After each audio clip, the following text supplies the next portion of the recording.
লোকে জয়ের গল্প শুনে হারার গল্প ধরে না। দেহটা মাটিতে মেশে, কিন্তু প্রশ্নটা সরে না। ওপরের মুখোশটা খসে, আসলটা দেখা যায় না। তাই যুগ বদলে গেলেও অসুরেরা মরে না।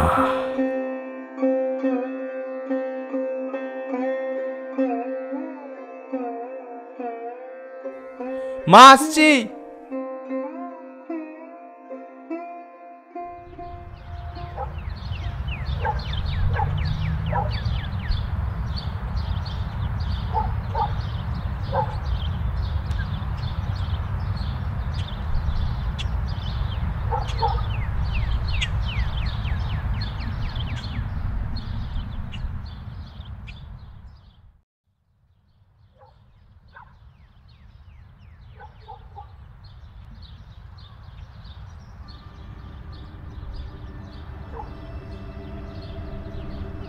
কে আপনি?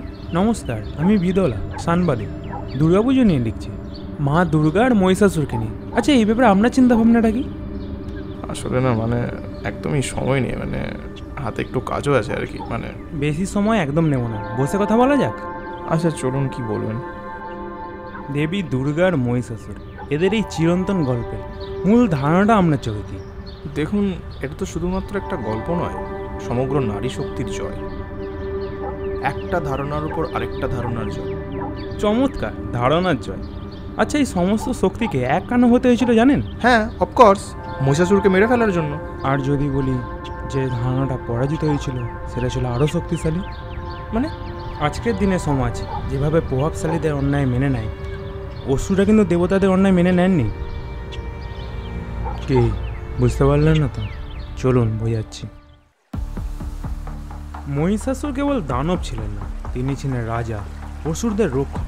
দেবতাদের অবিচার তিনি মেনে নেননি, তিনি লড়েছিলেন সম্মান আর আত্মমর্যাদার জন্য। কিন্তু মহিষাসুর কি পুজোর যোগ্য?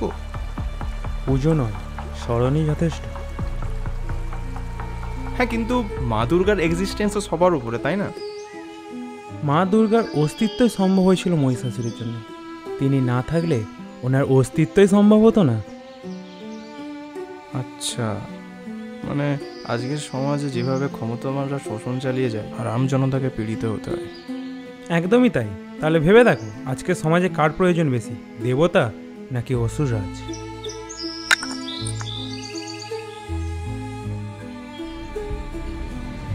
আর যাই বলুন না কেন, অসুররা এত মহান হতে পারেন না। মহিষাসুর দেবতাদের মতন ছলকপট কৌশল লড়েনি, তিনি সরাসরি সাহসের সাথে মুখোমুখি লড়েছিলেন। এটাই তাকে মহান করে তোলে। আপনি বলতে কি চাইছেন? এই যে আজকের সমাজে মানুষকে অন্যায়ের বিরুদ্ধে রুখে দাঁড়াতে হবে, ঠিক অসুররাজের মতো।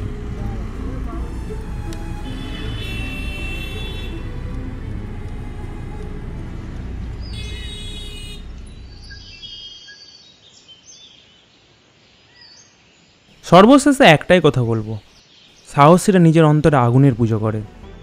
সেই আগুন হোক অন্যায়ের বিরুদ্ধে প্রতিবাদ, দুর্নীতির বদলে সততা, আর ভীরতার বদলে সাহস। আর আজকের দিনে অসুর মানে নিছবি দানব তো নয়, সে অবক্ষয়ের বিরুদ্ধে এক আগুন, আর সেই আগুনের নামই হলো মহিষাসুর।